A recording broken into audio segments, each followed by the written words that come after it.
चर्चा हो रही थी लाओ त्से की। 2500 साल पहले दो दार्शनिक हुए हैं चीन में। एक हुए हैं कन्फ्यूशियस और एक हुए हैं लाओ त्से। दोनों में अलग अलग तरीके का हिसाब किताब है। कन्फ्यूशियस और अरस्तु आपस में बहुत मिलते हैं और लाओ त्से जो हैं वो किसी से नहीं मिलते हैं। उन्होंने उनके लिए उनसे संबंधित एक धर्म माना जाता है ताओ धर्म। लाओ त्से कहते हैं जो कहा जाता है वो सच नहीं होता और जो सच होता है वो कहा नहीं जाता। जो कहा जाता है वो सच नहीं होता और जो सच होता है वो कहा नहीं जाता। इसे यूं समझ सकते हैं कि प्रत्येक हाँ में एक बहुत बड़ा नहीं छुपा होता है और प्रत्येक नहीं में एक हाँ छुपी होती है। दुनिया में कोई एब्सोल्यूट हाँ जैसी चीज नहीं है, न कोई एब्सोल्यूट ना जैसी चीज है।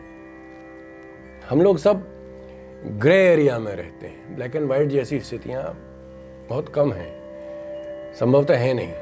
आप किसी लड़की से या दो लड़का लड़की प्रेम करते हैं, आपस में एक दूसरे से कहते हैं कि मैं तुमसे प्रेम करता हूँ, वो कहती है मैं तुमसे प्रेम करती हूँ, जैसे भी अभिव्यक्ति जो भी उनकी होती हो।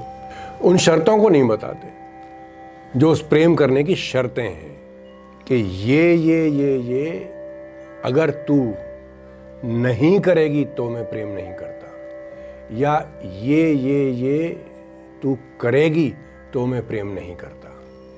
इन शर्तों को छुपा जाते हैं क्योंकि परफॉर्मेंस देनी होती है। जब आपको परफॉर्मेंस देनी होती है तो आप अभिनय कर रहे होते हैं। स्वाभाविक किसी भी अभिव्यक्ति के लिए आवश्यकता ही नहीं है किसी अभिनय की। और आप अगर अभिनय न करें तो आप कैसे सामने वाले का प्रेम प्राप्त कर पाएंगे? बिना अभिनय किए आप प्रेम कर तो सकते हैं, पर आपकी इच्छा तो बड़ी अलग होती है ना, दूसरी तरह की। आपको तो प्राप्त करना होता है।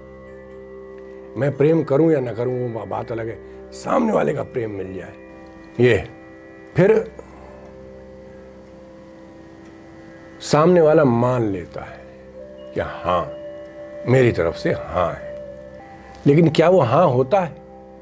इसे यूं समझिए कि कोई आपसे बहुत कमजोर है और उसे आप ये ठान लेते हैं कि इसको मुझे अपमानित करना है। कितना अपमानित करेंगे?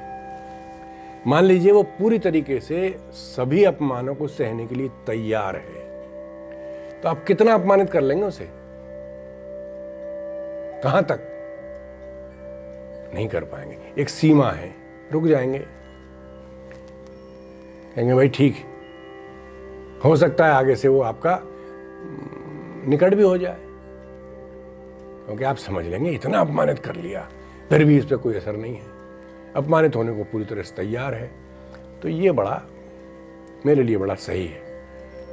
और आप किसी को सम्मानित करते हैं, जब कितना सम्मानित करेंगे? हर बात पे हर समय उकताहट हो जाती है, बेहद उकता जाते हैं। आपका बॉस है या आपसे कोई बड़ा है, कर सम्मान, कितना सम्मान करेंगे? तो समझ लीजिए इसे कि आप जब किसी को सम्मानित कर रहे होते हैं तो उसके पीछे बहुत सारी बातें छुपी हुई होती हैं जो उसको सम्मानित न करने से संबंधित होती हैं। ऐसे ही आप किसी को जब अपमानित कर रहे होते हैं तब भी बहुत सारी चीजें छुपी हुई होती हैं जो उसे अपमानित न करने से संबंधित होती हैं। हम जब भी कुछ कहते हैं तो कहने का अभिप्राय होता है, कहने का कारण होता है, अकारण नहीं होता। हम अकारण कुछ नहीं कहते, कुछ ना कुछ कारण होता है और वो कारण ही ये सिद्ध करने में अपनी भूमिका अदा करता है कि जो कुछ कहा जा रहा है वो सुनियोजित है।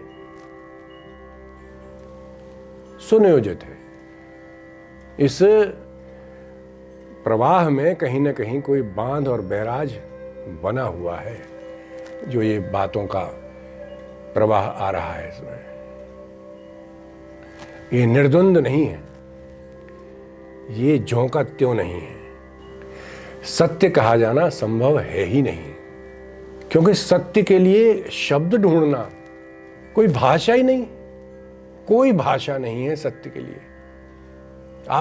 आप बता सकते हैं कि एक माँ का प्यार क्या होता है उसके बच्चे के लिए? आप तमाम विश्लेषण कर सकते हैं, सकारात्मक भी और नकारात्मक भी, आलोचना भी कर सकते हैं, प्रशंसा भी कर सकते हैं, लेकिन बता नहीं सकते। अभी एक और शिकायत आई है मेरे बारे में कि मेरे बोलने में पॉज बहुत हो जाते हैं। बात यह है कि अटल जी से भी ज़्यादा लंबे पॉज होने लग गए। अब मैं कोई पढ़ के रट के तो बोलता नहीं कि कुछ लिख लिया पहले, उसे 4 बार मैं पढ़ूं, रट लूं और रट के फिर आपको यहां पे आके बोल दूं। मैं तो कोई बात आती है तो उसमें जो जो मेरे मन में है, जो जो मैंने पढ़ा लिखा समझा सुना है, आप सब लोगों के बीच में बैठ के जो मैंने कुछ सीखा, वही याद कर करके बोलने की अपनी कोशिश करता हूं। तो उसी में बीच में पॉज भी हो जाता है लंबा।